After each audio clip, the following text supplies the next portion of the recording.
మంచిది. సమయమున కొద్ది నిమిషాల వాక్యాన్ని పాస్టర్ గారు బోధిస్తారు. మనందరం కూడా శ్రద్ధగా సమయమున వాక్యాన్ని విందాం. సమయమున పాస్టర్ గారికి సమయాన్ని అప్పగిస్తూ ఉన్నాం.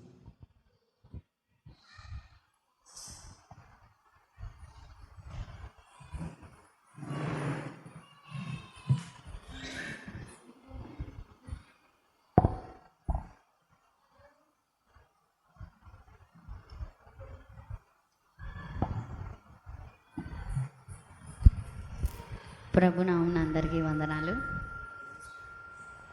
బాగున్నారా? దేవుడు మనందరినీ దీవించునుగాక. ఆమేన్. ఈ యొక్క సమయాన దేవుని వాక్యాన్ని చదువుతూ ధ్యానం చేద్దాం.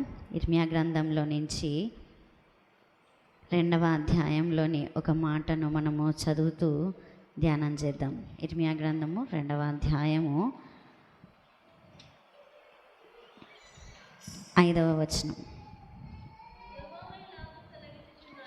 యెహోవా ఇలాగూ సెలవిచ్చుచున్నాడు, నా యందు ఏ దుర్నీతి చూచి మీ పితరులను వ్యర్థమైన దాన్ని అనుసరించి తాము వ్యర్థులగునట్లు నా యొద్ద నుండి దూరంగా తొలగిపోయిరి. మరొక వచనాన్ని కూడా మనము చదువుదాం.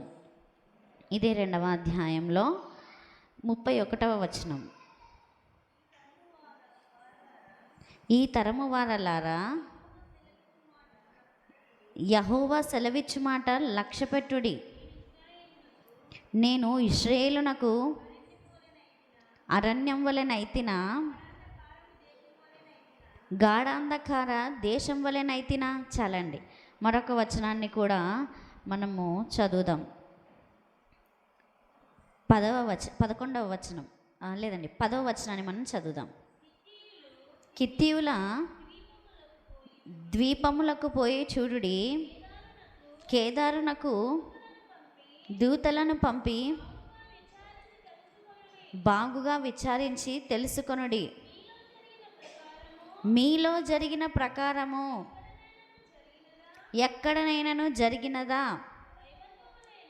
దైవత్వము లేని తమ దేవతలను ఏ జనమైనను ఎప్పుడైనాను మార్చుకొనినా?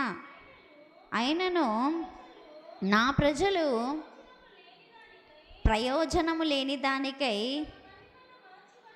తమ మహిమను మార్చుకొనిరి. చాలండి. ఇక్కడ ఈ వచనాలు చదివినప్పుడు మనకి ఏం కనపడుతుంది అంటే ప్రశ్నిస్తున్నట్టుగా మనకు కనబడుతుంది కదా.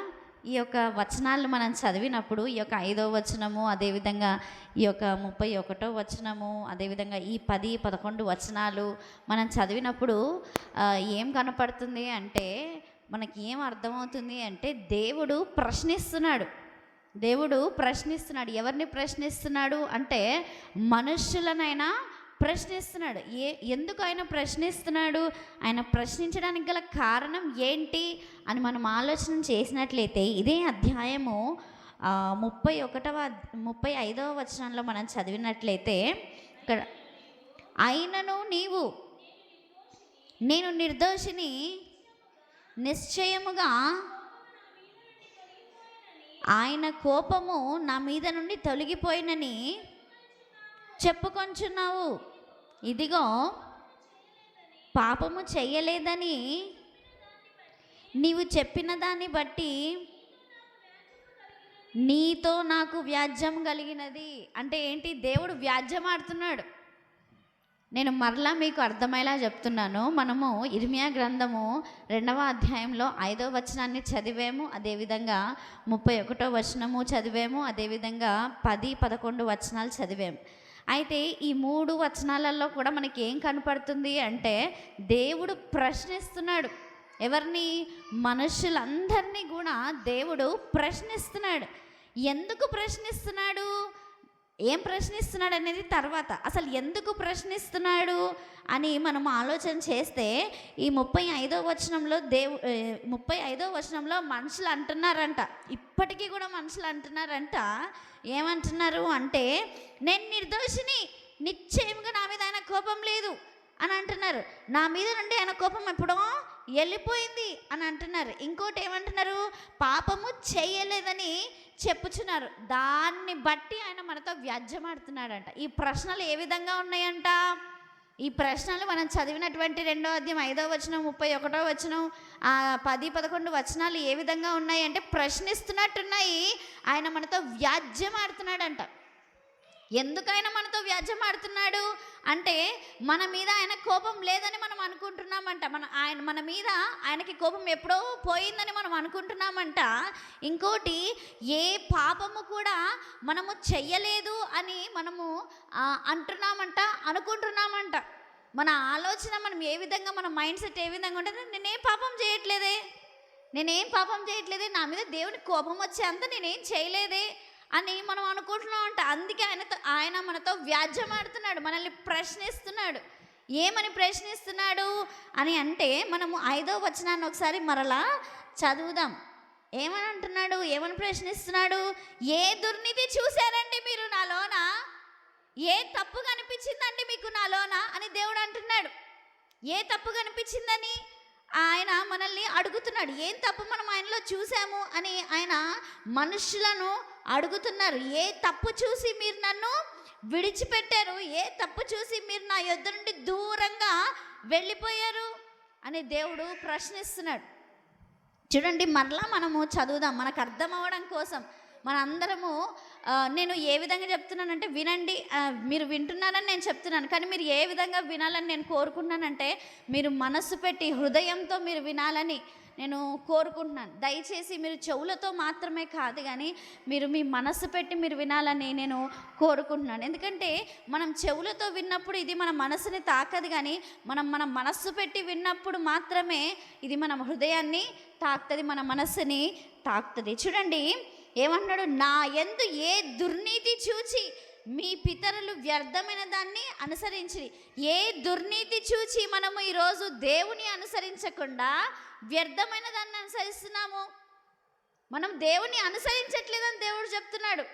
మరి దేవుని అనుసరించకపోవడానికి గల కారణం ఏంటి?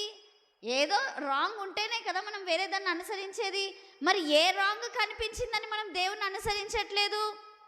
ఏ తప్పు మనం దేవునిలో చూసామని దేవుని మనం అనుసరించట్లేదు. ఇంకోటి ఏమంటున్నాడు, నా యొద్ద నుండి దూరంగా తొలగిపోయారు అని అంటున్నాడు దేవుడు. మనమంట దేవుని యొద్ద నుండి దూరంగా, ఒకటి దేవుని యొద్ద నుండి, మనం ఊరి నుండి దేశం నుండి కాదు, దేవుని యొద్ద నుండి మనం ఏ విధంగా వెళ్ళిపోయామంట, దూరంగా వెళ్ళిపోయామంట. ఈ విధంగా దేవుడు అడుగుతున్నాడు, మనతో వ్యాజ్యమాడుతున్నాడు, మనల్ని ప్రశ్నిస్తున్నాడు. ఏ తప్పు చూశారు నాలోన? ఏ తప్పు చూసి నా యొద్ద నుండి మీరు దూరంగా తొలగిపోయారు అని దేవుడు ప్రశ్నిస్తున్నాడు. అయితే ఇంకొక మాటను కూడా మనం చదువుతూ ధ్యానం చేద్దాం. 31వ వచనము, ఈ తరము వారలారా యెహోవా సెలవిచ్చు మాట లక్ష్యపెట్టుడి, నేను ఇశ్రాయేలునకు అరణ్యమునైతినా. సర్లేండి, మీకు ఏ దోషం కనపడలేదు, పోనీ నేనేమన్నా మీకు అరణ్యాన్ని అడవినైనానా? నేనేమన్నా మీకు అడవినైనా? ఏమి దొరకని అడవిలాగా నేను మీకున్నానా అని దేవుడు ప్రశ్నిస్తున్నాడు. ఇంకోటి ఏమంటున్నాడు, నేను మీకు చీకటిగా అయినానా, గాఢాంధకార దేశంలాగా నేను మీకు అయినానా అని దేవుడు ప్రశ్నిస్తున్నాడు. ఒక్కసారి మనం కూడా ఆలోచన చేసుకుందాం. నిజంగా దేవునిలో మనకి ఏదైనా తప్పు కనిపించిందా? మనం ఎందుకు దేవుని మాట వినలేకుంటున్నాము? ఏం తప్పు కనిపించింది? ఎందుకు మనం దేవుని మాట వినలేకుంటున్నాం? ఎందుకు మనం పరిశుద్ధంగా జీవించలేకుంటున్నాం? ఎందుకు మనము దేవుని మాటల ప్రకారం మన యొక్క దైనందిన జీవితాన్ని కొనసాగించలేకపోతున్నాం? అసలు ఎందుకు మనం ఈ విధంగా నడుచుకోలేకపోతున్నాం అని మనము ప్రశ్నించుకోవాలి. ఒకసారి మనం కొంచెం టైం తీసుకొని మనము ప్రశ్నించుకోవాలి. ఈ విధమైన ఆలోచనలు మనము మందిరం దాటి వెళ్ళిపోతే మనకు రావు. వింటున్నాం మనము, ఒకవేళ మందిరం బయట ఉండి కానీ లేదంటే ఇళ్ళ దగ్గర ఉండి కానీ వింటూ ఉండొచ్చు. మనము కొంచెం టైం తీసుకొని ఆలోచించాలి. ఎందుకు మనం భక్తిగల జీవితాన్ని కొనసాగించలేకపోతున్నాం? ఎందుకు మన హృదయం దేవుని నుండి దూరంగా ఉంది అని మనం ఆలోచించాలి. దేవుడు ఎప్పుడైనా మనకు అడవిలాగా అయినాడా? అరణ్యంలాగా ఎప్పుడైనా మనకు అయినాడా? అడవిలో మనకి ఏమైనా ఫుడ్ దొరుకుతుందా? నీళ్లు దొరుకుతాయా? దొరకవు. ఎప్పుడైనా దేవుడు మనకు అన్నం పెట్టకుండా నీళ్ళు ఇవ్వకుండా ఎప్పుడైనా దేవుడు మనకు ఉన్నాడా? బెడ్ మీద ఉంటే కూడా మనము ఏం చేసేవాళ్ళము? నీళ్ళు తాగేవాళ్ళమండి. జ్యూసులు తాగుతారు. ఒకవేళ బెడ్ మీద ఉన్నారనుకోండి, ఏం తాగుతారు? పేషెంట్కి ఏమి ఇస్తారు? జ్యూసెస్ ఇస్తారు, లిక్విడ్స్ ఇస్తారు. అది కూడా లేకుండా దేవుడు మనకి ఎప్పుడైనా ఉన్నాడా?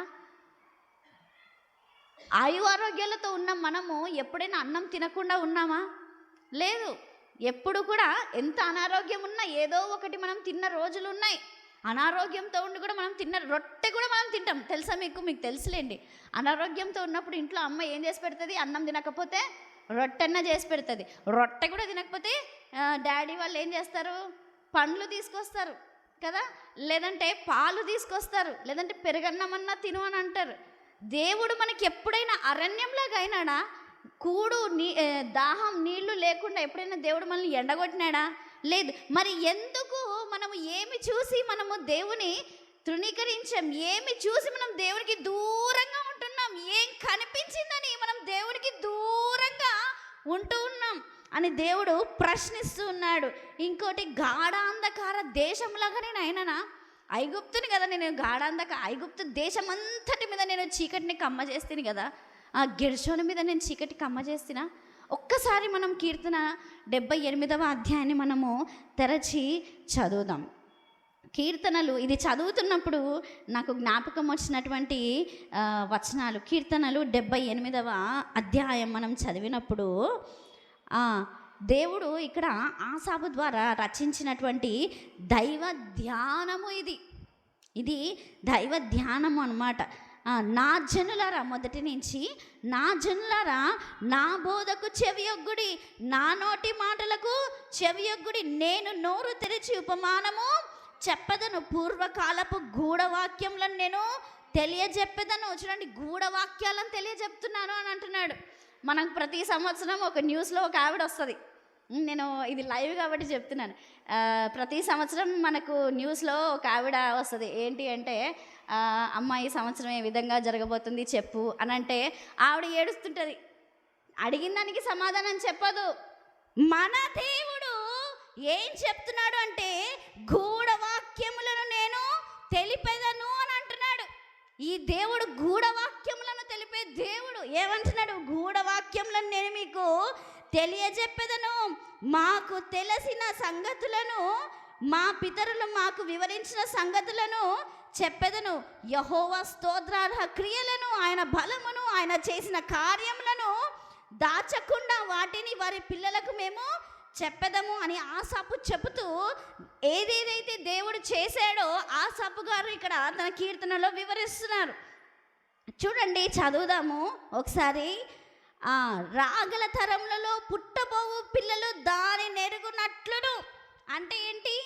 మనము తెలుసుకొనున్నట్లు రాగల తరము కూడా తెలుసుకొనున్నట్లు వారు లేచి తమ పిల్లలకు దానిని వివరించినట్లు, వాళ్ళు తెలుసుకున్నట్లు వాళ్ళు వివరించినట్లు, వీరును దేవుని యందు నిరీక్షణ గలవారై దేవుని క్రియలను మరువకయుండి యథార్థ హృదయులు కాక దేవుని విషయమై స్థిర మనస్సు లేని వారై తమ పితరుల వలె తిరుగుబడకయు మూర్ఖతయు తిరుగుబాటును గల ఆ తరమును పోలి ఉండకయు. అంటే ఏంటి? ఆ తరము ఏ విధంగా ఉండిందంట? యథార్థ హృదయులు కారు. ఇంకోటి, దేవుని విషయమైన స్థిరమైన మనస్సు వాళ్ళకి లేదు. ఇంకోటి, తిరుగుబాటు చేసేవాళ్ళు, మూర్ఖత గలవాళ్ళు. ఇంకోటి, వాళ్ళు అటువంటి తరమును పోలినటువంటి వారిగా మనం ఉండకూడదు. అందుకని మీరు దీన్ని తెలుసుకోవాలి, ఇది మీరు అర్థం చేసుకొని ఇతరులకు వివరించాలి అని ఇక్కడ తెలియజేస్తూ ఉన్నాడు. ఇంకో కింద వచనాలు మనం చదువుదాం. వారు ఆయన ఆజ్ఞను గైకొనున్నట్లును ఆయన యాకోబు సంతతికి శాసనములను నియమించెను. ఎవరిచ్చారండి శాసనాలు? ఇప్పుడు లా తెరిస్తే కనిపించేది బైబిలే. మీకు అందరికీ తెలుసుండి, చాలామంది చదువుకున్న వాళ్ళు ఉన్నారు. లా చదివే వాళ్ళందరికీ ఏం తెలుసు? బైబిల్ తెలుసు. బైబిల్లో నుంచి వాళ్ళకి రెఫరెన్స్తో సహా ఉంటాయి. చివరికి మనము సైన్స్ గ్రూప్ వాళ్ళు కూడా చదివేటప్పుడు వాళ్ళ బుక్స్లో ఈ బైబిల్లో నుంచి రెఫరెన్సెస్ వస్తాయి. ఎక్కడి నుంచి అండి వచ్చేది రెఫరెన్సు? బైబిల్లో నుంచి రెఫరెన్సెస్ టెక్స్ట్ బుక్స్లో ఉన్నాయి. దేవుని ప్రియమైన ప్రజలారా, అది ఈ యొక్క గూఢవాక్యములను తెలియజేసే దేవుడు మన దేవుడు. మరొక వచనాన్ని కూడా మనం చదువుదాం. ఇశ్రాయేలు సంతతికి ధర్మశాస్త్రం అనుగ్రహించెను, తమ పితరులు తమ పుత్రులకు దాన్ని తెలుపవలెనని వారికి ఆజ్ఞాపించెను.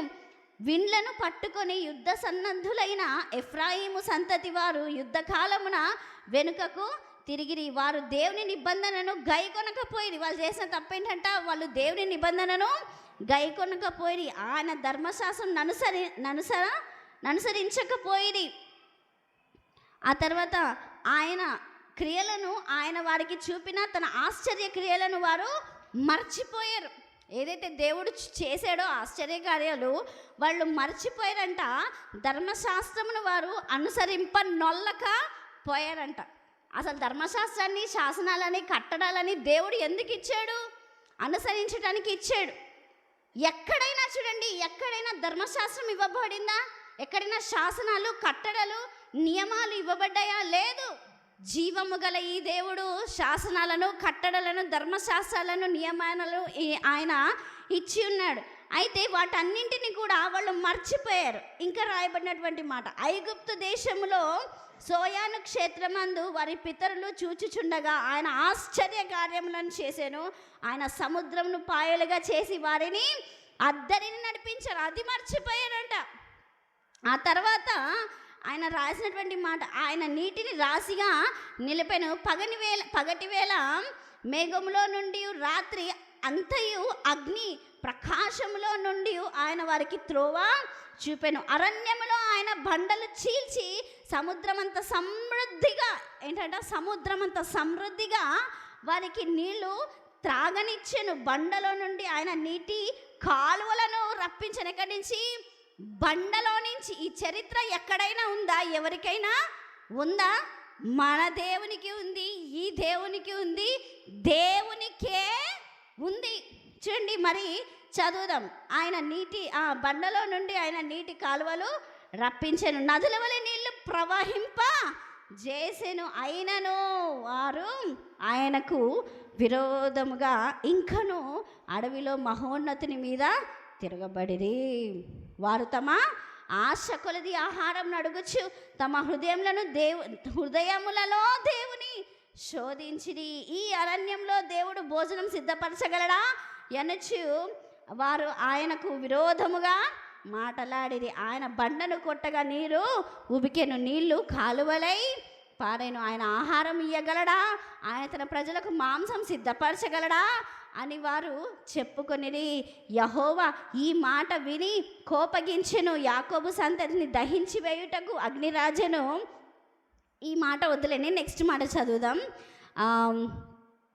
వారు దేవుని యందు విశ్వాసం ఉంచకపోయిరి, ఆయన దయచేసిన రక్షణ యందు నమ్మిక ఉంచలేదు. ఆయనను ఆయన పైనున్న ఆకాశములకు ఆజ్ఞాపించెను, అంతరిక్ష ద్వారము తెరిచెను. ఈ విధంగా మనం అంతా చదువుకుంటూ పోయినప్పుడు నేను క్లుప్తంగా చదువుతాను. ఈ అధ్యాయం అంతా కూడా చాలా స్పష్టంగా మనకి ఉంది. ఇది మొత్తం 72 వచనాలు ఉంది.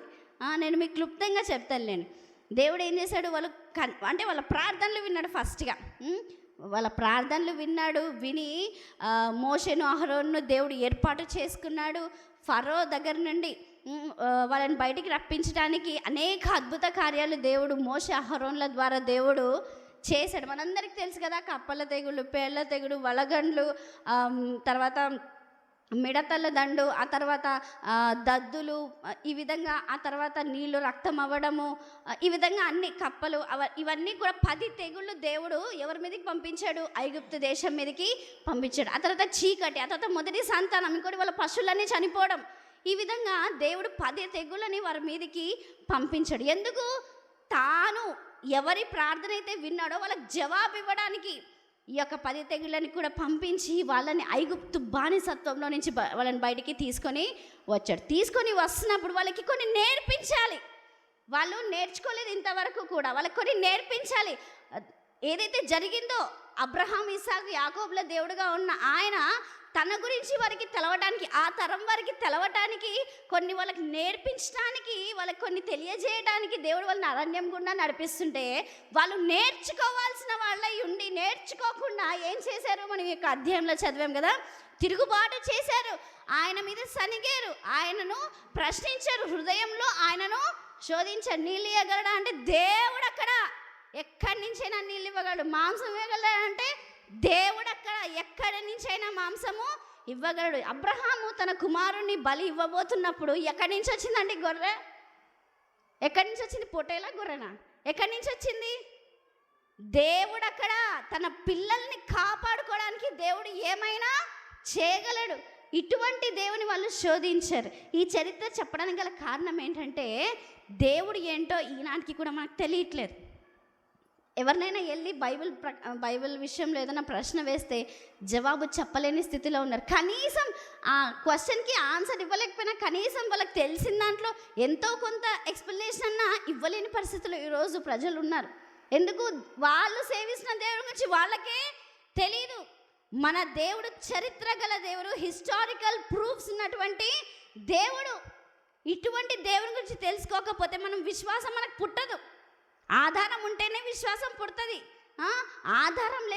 ఆధారం ఉన్నా కూడా మనం విశ్వసించలేనటువంటి స్థితిలో ఉన్నాం. ఎందుకు? ఆ ఆధారాలను కూడా మనం తెలుసుకోలేని స్థితిలో ఉంటున్నాం. చూడండి, దేవుడు మరొకసారి మనం ఇర్మియా గ్రంథంలో చదువుదాం. దేవుడు ఏమంటున్నాడు? ఏ దుర్నీతి చూశారు? నేను ఏం తప్పు చేశాను? మీరు అరణ్యంలో నీళ్లు మీకు కావాలి, కానీ మీకు ఎట్లా అడగాలో తెలియదు. నీళ్లు మీకు కావాలి, అది నాకు తెలుసు, మీకు తెలుసు, కానీ ఎట్లా అడగాలో మీకు తెలియదు. కష్టం వచ్చినప్పుడేమో అణిగి అడుగుతున్నారు. కష్టం తీరినాక ఏదైనా అవసరం వచ్చినప్పుడు మాత్రం మీరు ఏ విధంగా అడగాలో కూడా తెలియట్లేదు మీకు అని దేవుడు ఇక్కడ తెలియజేస్తున్నాడు. నేను నీళ్ళు ఇచ్చాను, ఏం తప్పు చేశాను? మీరు నీళ్ళు అడిగినప్పుడు నేను నీళ్ళు ఇవ్వలేదా? మీరు సనిగినా గొనిగినా హృదయంలో నన్ను శోధించినా కూడా నేను మీకు నీళ్ళు ఇవ్వకుండా మానేసానా? లేదే, నేను మీకు నీళ్ళు ఇచ్చానే. మాంసం పెట్టగలడా అని అన్నారే, నేను మీకు మాంసం పెట్టలేదా? మాంసం పెట్టగలడా అని అన్నం ఎందుకు? దేవుడిని అడగడం తెలీదా? ప్రభా, అరణ్యానికి వచ్చాం కదా, అవి ఇవి తిని మాకు బోర్ కొట్టింది, మాకు మాంసం కావాలి ప్రభా అని అడిగితే నేను ఇవ్వనా? మీరు సనిగినా గొనిగినా నా మీద తిరుగుబాటు చేసిన నా సేవకులైనటువంటి మోషే అహరోనుని మీరు నిందించినా కూడా నేను ఏం చేశాను? నేను మీకు పూరేళ్ళు పంపించలే? పూరేళ్ళని పంపించానని దేవుడు తెలుపుతాడు. ఏ తప్పు కనిపించిందని ఈ తరము వాళ్ళరా నేను మీకు అడవినైతినా? నేను మీకు అడవినయ్యానా? అరణ్యంలోనే నేను ఆహారాన్ని ఇస్తుని, నీళ్ళని ఇస్తుని, పగలు మేఘస్తంభముగా మీకు ఉంటిని, ఎండ దెబ్బ తగలకుండా ఉంటిని, రాత్రి మీకు చలేయకుండా అగ్నిగా ఉంటిని, అగ్నిస్తంభంగా ఉంటిని. మీరు రాత్రి వేళ ప్రయాణం చేయాల్సి వచ్చినప్పుడు మీకు ఏమంటారు, అగ్నిస్తంభంలో ఉండి మీకు దారి చూపిస్తుని, మిమ్మల్ని కాపాడుతుని. ఎంతోమంది రాజులు మీ మీదకి యుద్ధానికి వచ్చినప్పుడు నేను మీకు జయాన్ని అనుగ్రహిస్తుని, మీకు వాగ్దాన దేశాన్ని పంచి పెట్టి తిని. ఏం తప్పు కనిపించిందని నా మందిరానికి మీరు రావట్లేదు? ఏం తప్పు కనిపించిందని ఈ లోకం మీకు ఎక్కువైపోయింది? ఆ లోకంలో మీకు ఏం మంచిగా అనిపించింది? సిరి సంపదలా? అది నేను ఇయ్యలేనా? అందచెందాలా? కడుక్కుంటే పోతాయి కదా. ఎందుకని మీరు నన్ను కాదనుకుంటున్నారు? ఏ విషయంలో నేను మీకు తక్కువగా కనపడ్డాను? మీకు ఏ విషయంలో నేను మీకు అరణ్యంగా కనపడ్డాను అని దేవుడు అంటున్నాడు. ఏ విషయంలో నేను మీకు చీకటిగా కనపడ్డాను? ఏ విషయంలోనైనా నేను మీ దేశాన్ని చీకటి దేశంగా చేశానా అని దేవుడు ప్రశ్నిస్తున్నాడు. నిజంగా ఆలోచించండి, ఎందుకు దేవుని మనం నిర్లక్ష్యం చేస్తున్నాం? ఎందుకు దేవుని మనం పక్కన పెడుతున్నాం? ఎందుకు దేవుని మనం అంత తక్కువగా చూస్తున్నాం? ఏం తప్పు కనిపిస్తుంది మనకు? ఏం తక్కువగా కనపడుతున్నాడు దేవుడు మనకు? ఏది ఎక్కువగా కనపడుతుంది? నిజంగా తెలుసా, రానున్న రోజుల్లో ఈ ఇంటర్నెట్ కూడా ఉండదంట. ఏదో ప్రాసెస్ ద్వారా మనకి తర్వాత కనెక్షన్స్ వస్తాయంట. అది మీకు తెలిసిన విషయమే లేండి. దేవుని ప్రియమైన ప్రజలారా, ఎన్ని మారినా మారని వాడు దేవుడు. ఆయనని దేవుడు నీ తండ్రిని సృష్టికర్త. చూడండి, కొన్ని వచనాలు చూసుకొని మనం ముగించేసుకుందాం. చూడండి, కీర్తనలు రాయబడినటువంటి ఈ గ్రంథంలో 103వ కీర్తన 12వ వచనాన్ని మనము చదువుదాం.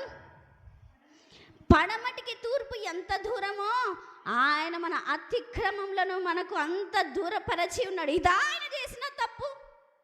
ఏం తప్పు కనపడుతుందండి మనకు దేవునిలో? పడమటికి తూర్పు ఎంత దూరమో ఎవరికి తెలియదు.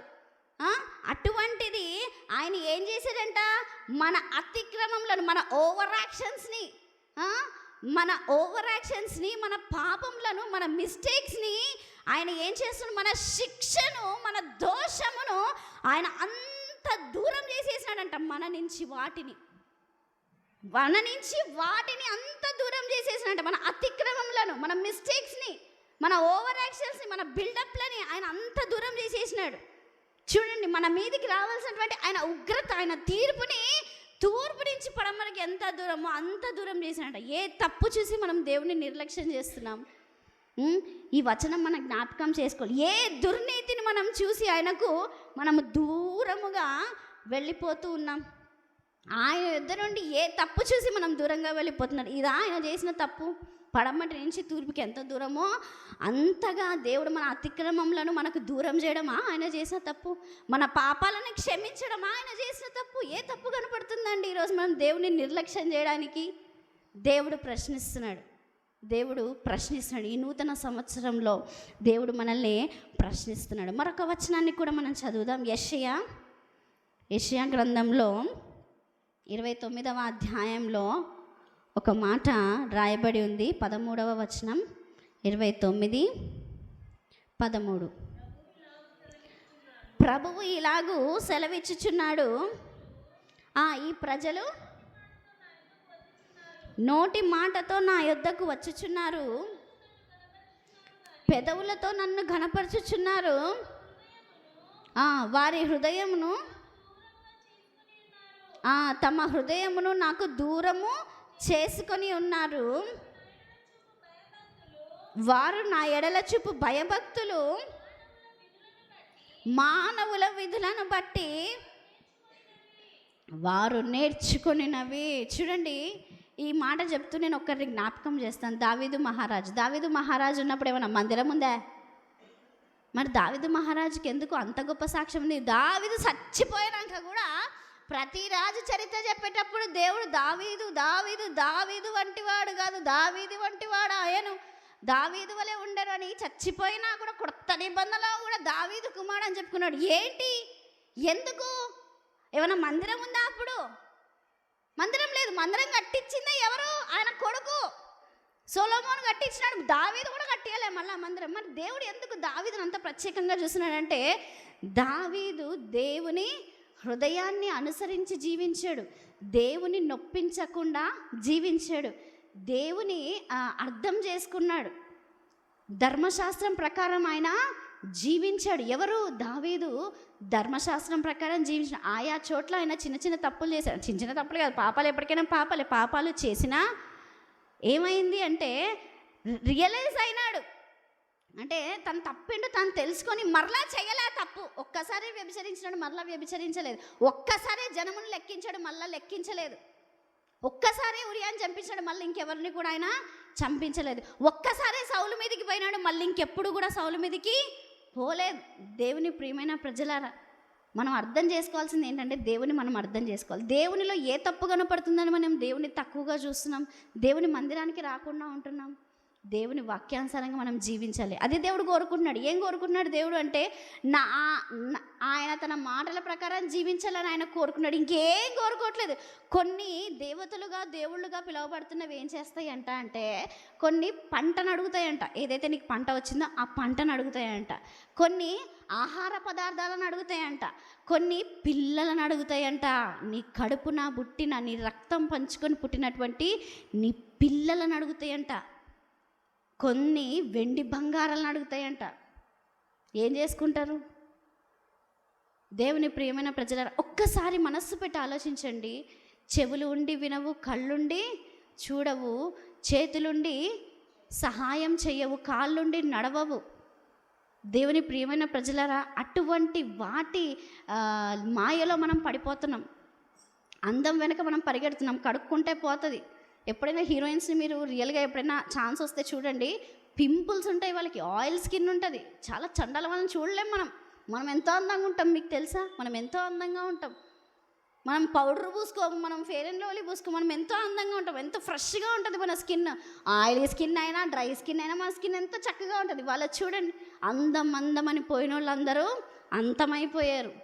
దేవుని ప్రియమైన ప్రజలారా, అయితే ఇక్కడ దేవుడు ఏం చెప్తున్నాడంటే, మీ మనస్సు నాకు కావాలి. ఈ వచనాన్ని నేను మీకు చూపించడానికి గల కారణం ఏంటి అంటే, మందిరం లేకపోయినా దావీదు దేవుని హృదయానుసారుడు అయ్యాడు.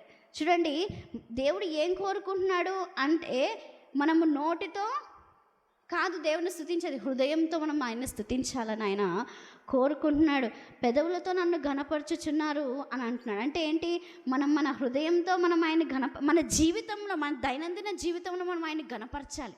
పాపం చేయాల్సిన ఛాన్సెస్ చాలా వస్తాయి. అన్ని ఛాన్సెస్లో కూడా మనం దేవుని వాక్యానుసారంగా జీవించాలి. ఇంకొకటి ఏమంటున్నాడు? మన హృదయం దేవునికి దగ్గరగా ఉండాలి. వాక్యానుసారంగా జీవిస్తే మన హృదయం దేవునికి దగ్గరగా ఉన్నట్టే. మనం మనుషులు చెప్తున్నటువంటి ప్రకారం మనం నడుచుకుంటున్నాం. మందిరానికి రావాలి అని మనుషులు చెప్తున్నారు, మనం మందిరానికి వస్తున్నాం. మనుషులు చెప్పినట్టుగా కాదు, దేవుడు చెప్పినట్టుగా మనము నడుచుకోవాలి. మన హృదయం దేవునికి దగ్గరగా చేసుకోవాలి. మన హృదయం దేవునికి దగ్గరగా ఏ విధంగా అవుతుంది అంటే, అబద్ధాలు చెప్పాల్సిన పరిస్థితులు వస్తాయి, కానీ అప్పుడు అబద్ధాలు చెప్పకూడదు. అంటే ఏంటి? ముందుగానే మనం ప్రార్థన చేయాలి. ఏమని? ప్రభువా, ఇదిగో ఇప్పుడు ఇట్లా అవుతుంది, నేను అబద్ధం చెప్పాల్సి వస్తే చెప్పితే ఈ ప్రాబ్లం సాల్వ్ అవుతుంది, చెప్పకపోతే ఈ ప్రాబ్లం సీరియస్ అవుతుంది. నువ్వేం చేస్తావో, నువ్వు మాత్రం అబద్ధాలు చెప్పొద్దన్నావు, కాబట్టి నేను అబద్ధం చెప్పను ప్రభువా అని నువ్వు నిర్ణయం తీసుకొని పరిస్థితి వచ్చినప్పుడు నువ్వు అబద్ధం చెప్పకుండా నిజం చెప్పావనుకో, అక్కడ న్యాయం జరుగుతుంది. అక్కడ న్యాయం జరుగుతుంది, నీ క్యారెక్టర్ బయటపడుతుంది. అప్పుడు నువ్వు దేవుని హృదయాన్ని అనుసరించినట్టు. అది దేవుడు చెప్తున్నాడు. చూడండి, మరలా జ్ఞాపకం చేసుకుందాం. నోటి మాటతో మనం దేవుని యొద్దకు వస్తున్నాం కాదు, హృదయపూర్వకంగా మనం దేవుని యొద్దకు రావాలి. ఇది దేవుడు కోరుకుంటున్నాడు. ఇంకోటి, మన హృదయం దేవునికి దూరంగా చేసుకోకూడదు. ఆయన మాటల ప్రకారం జీవిస్తే మన హృదయం ఆయన హృదయం కలిసిపోతుంది. ఎవరైతే ఆయన మాటల ప్రకారం జీవిస్తాడో ఆయన వాళ్ళ యొద్దకు వచ్చేస్తాడంట, వాళ్ళతో ఉంటాడంట, వాళ్ళతో భుజిస్తాడంట, వాళ్ళతో నివసిస్తాడంట, వాళ్ళతో మాట్లాడతాడంట. జరగబోయేది చూపిస్తాడంట. ఎవరికి? ఇప్పుడు ఈ ఇర్మియా ప్రవక్త ఉన్నారు, ఈ యోషియా రాజు ఉన్నాడు. వీళ్ళు ఎవరు అంటే 20 years యంగర్. వీళ్ళు 20 years, వీళ్ళకి యవ్వనస్తులు, వీళ్ళు 20 ఏళ్ళ యవ్వనస్తులు. వీళ్ళిద్దరు ఫ్రెండ్స్ కూడా. వీళ్ళిద్దరు, ఈ ఇర్మియా ఏం చేస్తున్నాడు? దర్శనములు చూస్తున్నాడు.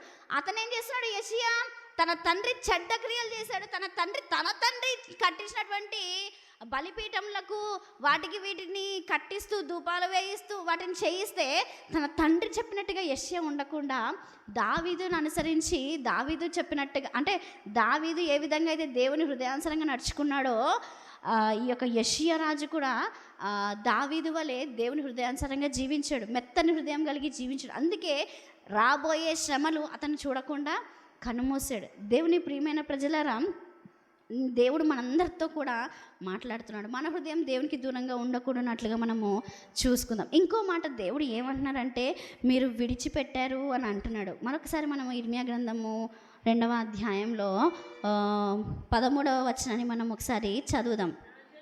నా జనులు 2 నేరములు చేసి ఉన్నారు, జీవజలముల ఊటనైన నన్ను విడిచి ఉన్నారు అని అంటున్నాడు. ఏంటంట? జీవజలముల ఊటైన నన్ను విడిచి ఉన్నారు అని అంటున్నాడు. దీనికి సంబంధించి ఒక వచనాన్ని మనము చూద్దాం. హోషేయ 11వ అధ్యాయం నన్ను విడిచి ఉన్నారు అని దేవుడు చెప్తున్నాడు కదా. దానికి ఆధారంగా దాన్ని బేస్ చేసుకొని ఒక వచనాన్ని జ్ఞాపకం చేసుకుందాం. నన్ను విడిచి ఉన్నారు అనే మాటకు ఆధారంగా ఈ హోషేయ 11వ అధ్యాయంలో 8వ వచనాన్ని మనం ఒకసారి చదువుదాం. ఎఫ్రాయిము, నేనెట్లు నిన్ను విడిచిపెట్టుదును, ఇశ్రాయేలు, నేను నిన్ను ఎట్లు విసర్జింతును అని అంటున్నాడు. చూడండి, ఎఫ్రాయిము దేవునికి కోపం తెచ్చినటువంటి గోత్రం, ఇశ్రాయేలు దేవుని విసర్జించినటువంటి గోత్రం. మీరు నన్ను ఇక్కడ ఏమని రాయబడింది? మీరు నన్ను విడిచిపెట్టినా నేను నిన్ను ఎట్లా విడిచిపెడతాను? ఇప్పుడు తల్లిదండ్రులు మనల్ని విడిచిపెట్టరు. అదేవిధంగా దేవుడు కూడా మనల్ని విడిచిపెట్టరు. మనం తల్లిదండ్రులు మర్చిపోవచ్చు కొన్ని ఎంజాయ్మెంట్స్లో, కానీ తల్లిదండ్రులు మనల్ని మర్చిపోతారు. ఎన్ని ఎంజాయ్మెంట్స్ ఉన్నా, మా వాడు ఎక్కడ ఫోటో దిగాలి ఆయన ఎతుకుతారు, కానీ వేరే వాళ్ళని ఎతకరు. చూడండి ఏమంటున్నాడు? ఇశ్రాయేలు, ఏమన్నాడు, నేను నిన్ను ఎట్లు విసర్జింతును.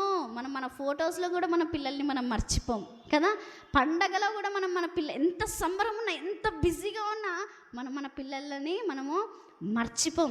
దేవుడు కూడా మీరు నన్ను విడిచిపెట్టి ఉన్నారు అని అంటున్నాడు, కానీ ఆయన ఎప్పుడు కూడా మనల్ని విడిచిపెట్టే దేవుడు కాదు. మరొక వచనాన్ని మనము చదువుదాం. 25వ వచనంలో రాయబడినటువంటి మాట, 25వ వచనంలో జాగ్రత్త పడి నీ పాదములకు చెప్పులు తొడుగుకొనుము, నీ గొంతుగా దప్పికొనకుండానట్లు జాగ్రత్త పడుము అని నేను చెప్పినను, నీవేమంటున్నావు? ఆ మాట వ్యర్థము, వినను. అన్యులను మోహించి తిని వారిని వెంబడించి వారి వెంబడి పోదునని చెప్పుచున్నావు. ఏమంటున్నామంట? ఆ మాట ఏ మాట? దేవుని యొక్క మాటను, నీ మాటను వినను. ఏమంటున్నాడు? నీ మాటను వినను. అక్కడ ఆ మాటనే ఉందిలేండి, కాకపోతే నేను మీకు అన్వయిస్తూ వివరిస్తూ చెప్తున్నాను. ఏమంటున్నాడు?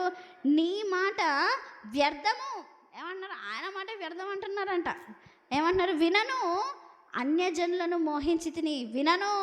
నేను నీ మాటను వినను. వాళ్ళే నాకు నచ్చారు. ఈ లోకంలో ఉన్నటువంటి సిరి సంపదలే నాకు నచ్చాయి. వాటి వెంబడి పోదునని చెప్పుచున్నావు అని దేవుడు చెప్తూ ఉన్నాడు. చెబుతూ మరో మాట అంటూ ఉన్నాడు, చెప్పుచున్నాను, దొరికిన దొంగ సిగ్గుపడినట్లు ఇశ్రాయేలు కుటుంబం వారు సిగ్గుపడుదురు. నీవు మా తండ్రివని మ్రానుతోనూ, నీవే నన్ను పుట్టించితివని రాతితోనూ చెప్పుచు వారును వారి రాజులను, వారి అధిపతులను, వారి యాజకులను, వారి ప్రవక్తలను అవమానము నొందుదురు. మళ్ళా ఏమంటున్నారంట? వారు నా తట్టు ముఖము త్రిప్పుకొనగా వీపునే త్రిప్పుకొనిర్రి అని అంటున్నారు. ఆయనను ఆపత్కాలంలో లేచి మమ్మల్ని రక్షింపమని వారు మనవి చేయుదురు. చూడండి, ఏంటంట? ఆపత్కాలం ఇప్పుడు మళ్ళీ ఎక్కడికి వస్తున్నారంట? దేవుని యొద్దకి వస్తున్నారంట. ఒక చిన్న వచనాన్ని మనము చదువుకుందామండి. మనందరికీ తెలిసినటువంటి వచనమే యెషయా 44వ అధ్యాయం. యెషయా 44వ అధ్యాయం 21వ వచనాన్ని మనం చదువుకుందాం. యాకోబు, ఇశ్రాయేలు, వీటిని జ్ఞాపకము చేసుకొనుము, నీవు నా సేవకుడవు, నేను నిన్ను నిర్మించి తిని. ఇశ్రాయేలు, నీవు నాకు సేవకుడవై ఉన్నావు, నేను నిన్ను మర్చిపోజాలను అని అంటున్నాడు. చూడండి, దేవుడు ఏమంటున్నాడు? మీరు నన్ను మర్చిపోయినారు. 13వ వచనంలో మీరు నన్ను మర్చిపోయినారు, నన్ను విడిచిపెట్టినాడు అంటున్నారు. మీరు నన్ను మర్చిపోయారు, కానీ నేను నిన్ను మర్చిపోజాలను. ఇశ్రాయేలు అంటే ఎవరు? మనమే, ప్రజలే, మనుష్యులే. ఏమన్నాడు? నీవు నాకు సేవకుడవై ఉన్నావు, నన్ను సేవించే నిన్ను నేను మర్చిపోజాలను అని అన్నాడు దేవుడు. ఈరోజు మనల్ని దేవుడు మర్చిపోలేడంట, మనల్ని విడిచి పెట్టలేను అని అంటున్నాడు. ఎందుకు దేవుడు ఈ విధంగా అంటున్నాడు అని మనం ఆలోచన చేసినట్లయితే, ఎందుకు దేవుడు తన అంతటి ప్రేమను మన ఎడల చూపిస్తున్నాడు అంటే, సామెతలు 28వ అధ్యాయం 13వ వచనం, అతిక్రమంలో దాచిపెట్టువాడు వర్ధిల్లడు. ఏంటంట?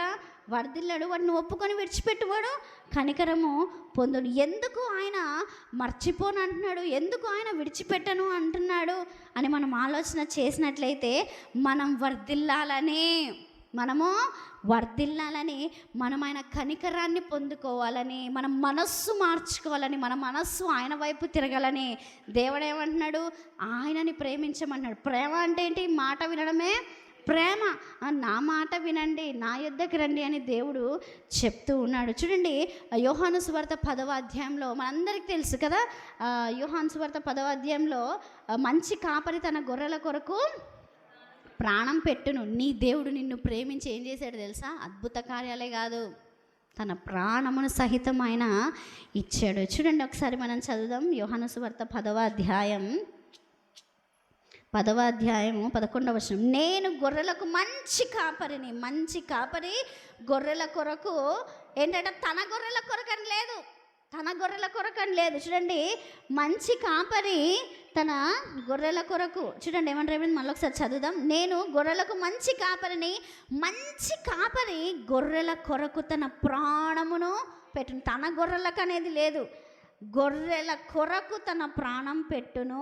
జీతగాడు గొర్రెల కాపరి కాడు గనక గొర్రెలు తనవి కానందున తోడేలు వచ్చుట చూచి ఆ గొర్రెలను విడిచిపెట్టి పారిపోను. నేను మిమ్మల్ని విడిచిపెట్టేవాడని కాదు, నేను మిమ్మల్ని మర్చిపోవాడని కాదు. తోడేలు ఆ గొర్రెలను పట్టి చెదరగొట్టును. జీతగాడే గనుక గొర్రెలను గూర్చి లక్ష్యము చేయక పారిపోవును. నేను మిమ్మల్ని ఎప్పుడు కూడా విడిచిపెట్టను, మర్చిపోను అంటున్నాడు. నేను గొర్రెల మంచి కాపరిని, సృష్టి మంచి కాపరిని అని అనడం లేదు. నేను గొర్రెల మంచి కాపరిని. తండ్రి తన్ను ఎలాగో ఎరుగునో, నేను తండ్రిని ఎలాగో ఎరుగుదునో, అలాగే నేను నా గొర్రెలను ఎరుగుదును, నా గొర్రెలు నన్ను ఎరుగును. మరొక వచనం చదువుదాం, 17వ వచనం. నేను దాన్ని మరలా తీసుకొనున్నట్లు నా ప్రాణము పెట్టుచున్నాను. ఏంటంట, ఈ దొడ్డివి కానీ వేరే గొర్రెలను నాకు కలవు, వాటిని కూడా నేను తోడుకొని రావలేను. అవి నా స్వరము వినును. అప్పుడు మంద ఒకటి, గొర్రెల కాపరి ఒక్కడును అగును. నేను దాన్ని మరలా తీసుకున్నట్లు నా ప్రాణమును పెట్టుచున్నాను. ఇందువలననే నా తండ్రి నన్ను ప్రేమించుచున్నాడు. తన ప్రేమ ఏ విధంగా కనపడుతుందంటే తన ప్రాణం పెట్టుటలో కనపడుతుంది. 27వ వచనం చదువుతాను. నా గొర్రెలు నా స్వరం వినును. దేవుని ప్రియమైన ప్రజలను, నువ్వు దేవుని బిడ్డవైతే దేవుడు అంటున్నాడు, నువ్వు నా బిడ్డవే, నా స్వరం నీకు వినిపిస్తుంది, నా స్వరాన్ని నేను నీకు వినిపింపజేస్తున్నాను, ఇదిగో నా స్వరం అని అంటున్నాడు. ఏంటంటున్నాడు, నా గొర్రెలు నా స్వరం వినును, నేను వాటిని ఎరుగుదును, అవి నన్ను వెంబడించును, నేను వాటికి నిత్య జీవమును ఇచ్చుచున్నాను గనుక అవి ఎన్నటికి నశింపవు. దేవుడు మనకు నిత్య జీవితాన్ని ఇస్తున్నాడు, నిత్యము ఆయనతో బ్రతికే భాగ్యమును ఇస్తున్నాడు. దేవుడు ఏమంటున్నాడు, అవి ఎన్నటికి నశింపవు. మనల్ని ఎప్పటికీ కూడా దేవుడు నాశనము చేయడంట. మనం మరణించకూడదని ఆయన మరణించాడు, మనము ఆయనను విడిచిపెట్టకూడదని పరలోకాన్ని ఆయన విడిచిపెట్టాడు, మనం కన్నీరు గార్చకూడదని ఆయన కలువరి శిలువలో కన్నీరు గార్చి ప్రార్థన చేశాడు, మనం మర్చిపోకూడదని ఆయన మనల్ని మర్చిపోకుండా ఉన్నాడు. ఎవడును వాటిని నా చేతిలో నుండి అపహరింపడు. నిన్ను ఎవరు కూడా ఏమీ చేయలేరు, నిన్నెవరు కూడా నాశనము చేయలేరు. దేవుని ప్రియమైన ప్రజలారా, దేవుడు మనందరితో కూడా మాట్లాడుతున్నాడు. నాలో ఏమైనా తప్పు కనపడిందా ఒకసారి ఆలోచించు. నేను ఎప్పుడైనా మీకు చీకటిగా అయినానా ఒక్కసారి ఆలోచించు. నేను ఎప్పుడైనా నీకు ఆహారం పెట్టకుండా, నీళ్ళు ఇవ్వకుండా, ఆశ్రయం ఇవ్వకుండా ఉన్నానా? నేను ఎప్పుడైనా నిన్ను విడిచిపెట్టినానా? ఒక్కసారి ఆలోచించు. నేను ఎందుకు నీకంత చేదైనాను? నాలో నీకు ఏం తప్పు కనపడుతుంది అని దేవుడు మనందరినీ ప్రశ్నిస్తున్నాడు. ఒక్కసారి మనం కళ్ళు మూసుకుని ఆలోచించేద్దాం. నిజంగా దేవుడు ఎప్పుడైనా నన్ను విడిచిపెట్టాడా? నన్ను ఎప్పుడైనా మర్చిపోయాడా? నా బ్రతికి ఎప్పుడైనా చీకటి అయిపోయిందా? లేదే. నేనే దేవుణ్ణి విడిచిపెట్టేసి లోకం ఇమ్మంటా ఉరికినాను, నేనే దేవుణ్ణి మర్చిపోయినాను, నేనే దేవుని లెక్క చేయలేదు, లోకమే నచ్చిందని నేను వెళ్ళిపోయాను, ఈ రంగులు అవి ఇవి నచ్చాయని వెళ్ళిపోయాను. దేవునిలో నాకు ఏ తప్పు కనిపించట్లేదు, కానీ నాలోనే నాకు తప్పులు కనిపిస్తున్నాయి. ఒక్కసారి ఆలోచన చేద్దాం. దేవునిలో ఏదైనా నీకు తప్పు కనిపించిందా? లేదు. మనందరి సమాధానం ఇదే. మనం వర్ధిల్లాలని, మనం కనికరం పొందాలని ఆయన మన కోసం ఎంతో చేశాడు. తరతరాల నుంచి చరిత్ర గల దేవుడు, హిస్టారికల్ ఎవిడెన్స్ ఉన్నటువంటి దేవుడు ఈ దేవుడు. సంపూర్ణ చరిత్ర ఆధారాలు గల దేవుడు. ప్రార్థన చేద్దాం. ప్రియమైన దేవుని ప్రజలారా, దేవునిలో నీకు ఏ తప్పు కనిపించకపోతే దేవుని వద్దకు రండి, దేవుని మాటల ప్రకారం జీవించండి. దేవుని మాటలతో మీ జీవితాన్ని, మీ దైనందిన జీవితాన్ని మీరు కట్టుకోండి. నోటి మాటతో కూడా పాపం చేయకుండా, తలంపులలో కూడా పాపం చేయకుండా నడుచుకుందామండి. స్తోత్రం. ప్రార్థన చేసుకుందాం. మనందరం కూడా ప్రభు సన్నిధిలో ప్రార్థన చేసుకుందాం. విత్తబడిన వాక్యం ప్రతి హృదయంలో నీరు కట్టి ఫలింపబడే రీతిగా మనందరం కూడా ప్రార్థన చేసుకుందాం. సమయమున సంఘ పరిచారకుడు యేసేపును ప్రార్థన చేస్తారు. మనందరం కూడా ఏకీభవించుదాం. ప్రార్థన చేసుకుందాం. మమ్మల్ని మిక్కిలిగా ప్రేమించినట్టు మా ప్రియ పరలోకపు తండ్రి, నీ పాదముల వందనాలు స్తోత్రం చెల్లిస్తున్నాము నాయన. అవును తండ్రి ప్రభువా,